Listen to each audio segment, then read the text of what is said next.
সুরমার তীরে দাঁড়িয়ে সময় শুধু গুনে না, একটি গড়ি আজও শুনিয়ে যায় সিলেটের ১৫০ বছরের ইতিহাস। আলী আমজদের গড়ি বাংলাদেশের সিলেট শহরের একটি ঐতিহাসিক নিদর্শন, যা ঊনবিংশ শতকে নির্মিত একটি বিশালাকার গড়িঘর। এটি শহরের প্রাণকেন্দ্রে সুরমা নদীর তীরে কিন ব্রিজের পাশেই অবস্থিত, যা সিলেটে প্রবেশের অন্যতম পরিচিত দৃশ্য। ১৮৭৪ সালে যখন মানুষের হাতে ব্যক্তিগত গড়ির প্রচলন খুবই সীমিত ছিল, তখন কুলাউড়ার কৃত্রিম পাশার জমিদার আলী আহমদ খান এই গড়িঘরটি নির্মাণ করেন। তিনি তার পুত্র আলী আমজদ খান এর নাম অনুসারে এর নামকরণ করেন। লোহার খুঁটির ওপর ডেউটিন দিয়ে তৈরি গম্বুজাকৃতির এই স্থাপনা খুব দ্রুতই শহরের অন্যতম প্রতীক হয়ে ওঠে। গড়িটির ডায়ামিটার প্রায় ২.৫ ফুট এবং এর কাটা প্রায় ২ ফুট লম্বা, যা দূর থেকেও সময় দেখার সুবিধা দিত।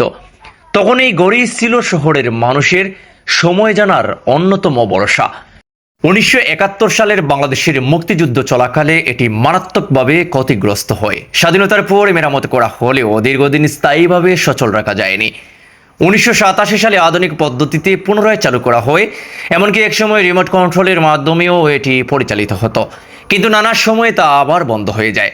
অবশেষে ২০১১ সালে সিলেট সিটি কর্পোরেশন পুনরায় সংস্কার করলে গড়িটি আবার সচল হয় এবং এখন নিয়মিত সময় জানাচ্ছে। এই গড়িকে ঘিরে একটি পুরনো প্রবাদ আজও শোনা যায়।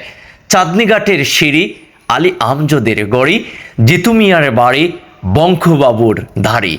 বর্তমানে এটি শুধু একটি স্থাপনাই নয়, বরং সিলেটের পরিচয়ের অবিচ্ছেদ্য অংশ।